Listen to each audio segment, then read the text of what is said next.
सरकार की नीतियों के खिलाफ थोड़ी देर पहले हमने आपको महाधरना से रूबरू कराया है जो राजद कार्यालय के बाहर दिया जा रहा है।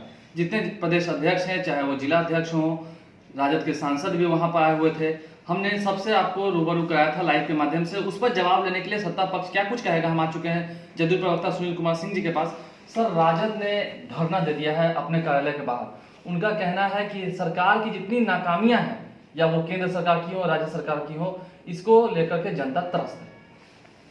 देखिए, राजद हमेशा से नकारात्मक राजनीति करती है।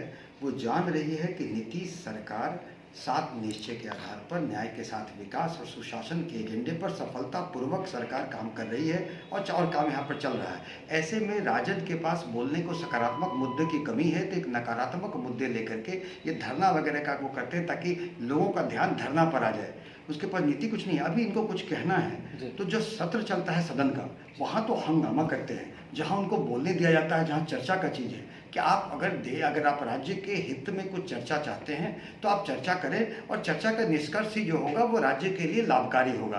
तो वहाँ तो आप करते नहीं हैं कि वहाँ पढ़ने लिखने की ज़रूरत है, और यहाँ हंगामा कर रहे हैं और लोगों का ध्यान भटका रहे हैं। और एक बात तो लोग कह रहे हैं, मैं नहीं कह रहा, लोग कह रहे हैं कि चूँकि आज तेज प्रताप के केस की सुनवाई है और सारे लोग का ध्यान वहाँ चला गया है, तो ऐसे में वहाँ से ध्यान हटाने के लिए ये ऐसे काम कर रहे हैं। मेरे पास इसका कोई सबूत नहीं है, लेकिन अगर सर्कमस्टेंशियल एविडेंस अगर देखें तो ये प्रतीत होता है कि पता नहीं किसी मुद्दे से ये मुद्दे का भटकाव, वहाँ से ध्यान का खिंचाव करने के लिए ये ऐसे नौटंकी मैं कहूँगा कर रहे हैं। धरना का अपना जगह, अरे भैया आपका विधानसभा चल रहा है, बोलने का वहाँ जगह है, सदन है, तो वहाँ धरना, वहाँ पे आप जो लोगों के गाढ़े कमाई टैक्स पेयर मनी से जो सदन चलना है चलने नहीं देते, सकारात्मक मुद्दे करते नहीं हैं, और आप बैठ करके शोर शराबा करके जनता को गुमराह करने का असफल प्रयास करते हैं। राजद के एक बड़े नेता रघुवंश प्रसाद जी ने हमसे बातचीत करते हुए कहा है कि विधानसभा को अविलंब भंग कर देना चाहिए और फिर से नई सरकार का गठन करना चाहिए।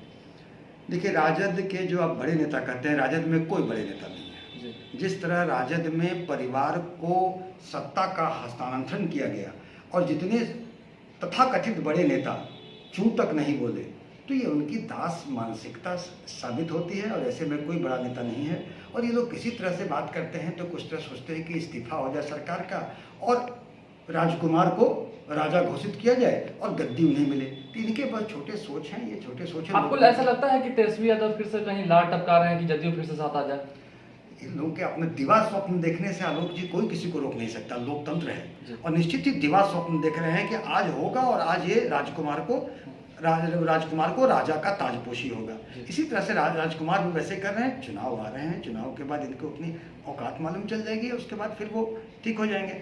और अभी देखिए, इस तरह से करना है कि जिस तरह से राजद के बड़बोले नेता कभी विधानसभा भंग करते हैं, कभी इस्तीफा मांगते हैं, ये अपना वो करके अपने जो इन लोगों की गुलाम मानसिकता इससे साबित होती है। ये चाहते हैं कि इनके जो आका हैं, इनके आका इनके प्रपंच को देखें और इनसे प्रसन्न हो जाएं, ताकि भविष्य में कुछ इनके पास रेवड़ियाँ बांट सकें। एक आखिरी सवाल ले लेंगे। इस वक्त विधानसभा चल रहा है, क्या आपको नहीं लगता है कि तेज प्रताप भी एक विधानसभा से आते हैं, वहाँ के सदस्य हैं वो, आपको नहीं लगता है कि उस विधानसभा क्षेत्र की समस्याओं को उन्हें उठाना चाहिए था विधानसभा में?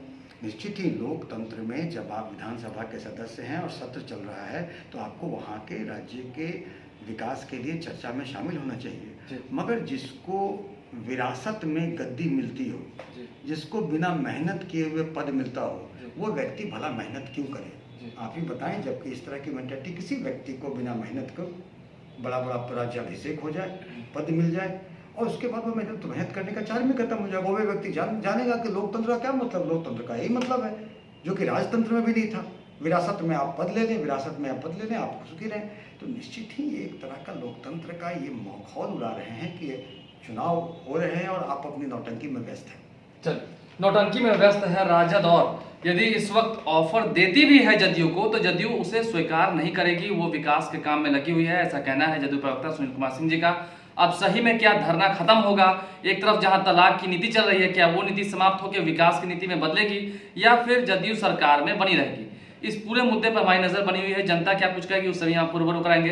जुड़े हैं भारत लाइव टीवी के इस यूट्यूब चैनल से। धन्यवाद। हमारे फेसबुक पेज को लाइक करें, ट्विटर पर फॉलो करें न्यूज़ बिहार लाइव, और साथ ही साथ हमारे यूट्यूब चैनल को सब्सक्राइब करें। सब्सक्राइब करने के बाद बेल आइकन दबाना ना भूलें। धन्यवाद।